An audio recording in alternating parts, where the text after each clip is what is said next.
Hello guys, welcome back to my YouTube channel. So today I am going to share something very important about the Accenture Primer Assessment. One of my close friend recently joined Accenture. He shared his complete experience with me from receiving the mail, choosing subjects, preparing for the exam and even how the 10,000 incentive actually works. And honestly, after hearing his experience, I realized most of us are overthinking this assessment unnecessarily. So, in this video, I am going to explain everything exactly the way he explained it so that you don't make the same mistake. So, first, let me tell you what happened. The moment he received his DOG mail, within some time, he got access to the primer modules. At that point, like most students, he was confused what to study, how difficult it will be, and whether coding questions will come or not. He initially thought this would be a tough technical exam, but later he realized that it's actually very basic only if you approach it correctly. Now, this is where he made a mistake, and you should avoid this. He already knew Python, but instead of choosing Python, he selected Java, thinking it would be better for future opportunities. But because of that decision, his preparation became difficult. So, what he told me very clearly is don't experiment here. Whatever you already know, just stick to that. For programming, choose your comfortable language. For database, pick what you have already worked with. For cloud, also don't go for something completely new.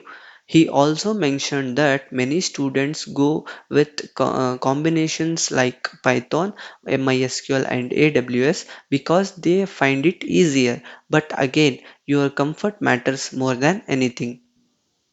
Initially, he thought this was just another test, but later he understood that this assessment is mainly used by Accenture to check your basics and assign you to your stream training.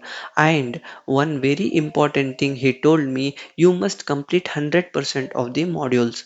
He said many students ignore this part thinking only marks matter, but that is not true. If your modules are not fully completed, then even if you perform well, you may lose eligibility for the 10,000 incentives. So completion is just as important as scoring. Now, coming to the exam, this is where most people panic. Even he was expecting coding questions where he had to write programs, but when he actually gave the exam, he realized everything was MCQ based, not coding, no writing programs, only objective questions. Some questions were very basic conceptual ones, and some were based on coding snippets like predicting output or identifying errors. And the surprising part is he said the questions were very simple. Here is the biggest mistake students make, and even he made this initially. He started preparing advanced topics thinking the exam would be tough, but in reality, the exam focuses only on the fundamentals. He told me if you understand basics properly, you can easily score a good marks. Keep it simple and focus on understanding. He got around 21 days to complete everything this primer training. At first, he thought he needed to study for long hours, but later he followed a simple approach. Every day he used to spend around 1 hour and covered small portions from different modules, like one from programming, and one from database, and one from cloud. Because of this consistency, he was able to complete all modules on time without pressure, and this is something you should definitely follow. Now, these are the things that actually helped him. First, he focused only on provided modules. He didn't wasted time searching for too many external resources.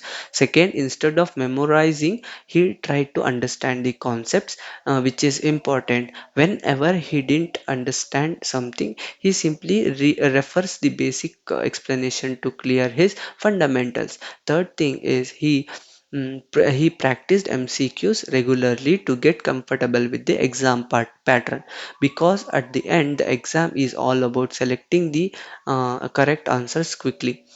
Now let's talk about what everyone is curious about: marks and bonus. He told me very clearly, to pass the exam, you just only need 12 marks to pass. So passing is not a big deal.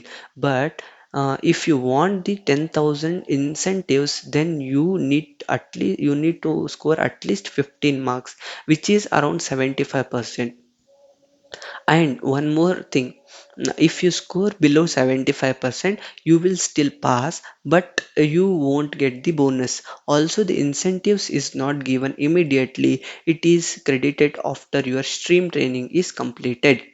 So, after completing everything, this is what he told me: don't overthink the exam, don't choose new technologies, complete all modules, focus on basics, stay consistent. If you follow these points, clearing the Primer's assessment and getting the incentives is actually very easy. So, yeah, guys, this was the complete real experience. I hope this video gave you a clear idea of what actually happens and how you should prepare. If you found this helpful, make sure to like, share, and subscribe the channel.